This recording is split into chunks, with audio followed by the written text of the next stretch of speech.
Nako, ito, ilang boto ba ang kailangan upang ma-convict? Isa din to sa mga pinag-uusapan. Yes, so tanungan. Kasi ang akala ng ibang mga expert daw sa batas or sa extra law or extra constitutional or expert sa illegal. I don't know anong matawag sa kanila. But wala kung hindi ko pwede silang kalabanin. Sa akin, anong nakalagay sa batas lang? Sabi ng batas, sabi ng ating saligang batas, ang to convict a respondent and impeachment, it should be 2/3 of all the members of the Senate. 2/3 of all, hindi 2/3 of those present. So 2/3 of all, ibig sabihin lahat. Maybe, for example, si Senator Jinggoy na tulong. Nako. Suspended siya. Posible hindi siya makaboto kasi suspended siya. But for the determination of the 2/3, kasama siya sa computation kasi 24 ang senador ngayon. Hindi naman 23 or 22, 21. 24 ang senador. Si Jinggoy Estrada hindi naman natanggal. Suspended lang. From the word suspended, temporary in nature. So it means, as of today, there are still 24 senators. Kasi 24 senators, maybe yung 24 senators, yung iba dyan hindi makaboto kasi baka nakulong or tago or anong nangyari. Still, based pa rin tayo sa 24 in the computation of 2/3.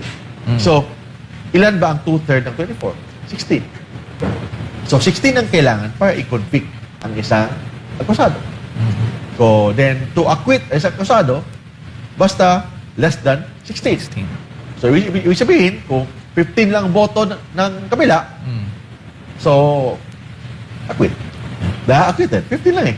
Kasi, it is always, basta mga trial kasi, normally, it is always, lalo na impeachment trial, parang sui generis to, but parang criminal cases to, it is always, as a rule, favorable to the respondent. So, pag ang boto nakuha, 12 lang, o kayo, 13, kasi 13 ang majority, hindi pa rin enough yan. Pero kung assuming na nadagdagan, kasi may tinakot sila, para nabawasan naman ang minority na tumalo naman sa kabilang bakod, o naging 14 sila. 14. Kulang pa rin. May isang, tumalo naman sa isang bakod, naging 15 sila. Kulang pa rin. Kailangan 16 ang boto para makonvict ang isang akusado kasi ang word na ginamit ng batas, 2/3 of all. Hindi naman nakalagay doon 2/3 of those present, 2/3 of those attending the impeachment court. Walang ganon. 2/3 of those joining the, taking nag-oath doon. Hindi. Ang nakalagay doon, 2/3 of all the members of the Senate. Well, from the word, all the members of the Senate, 2/3 of 24. And based on mathematics, I don't know kung baka hindi sila magaling sa mathematics. So, i-divide natin.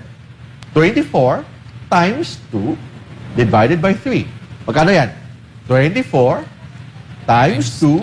Magkano? 24 times 2 is 48. 48. I-divide natin ng 3. Magkano yan?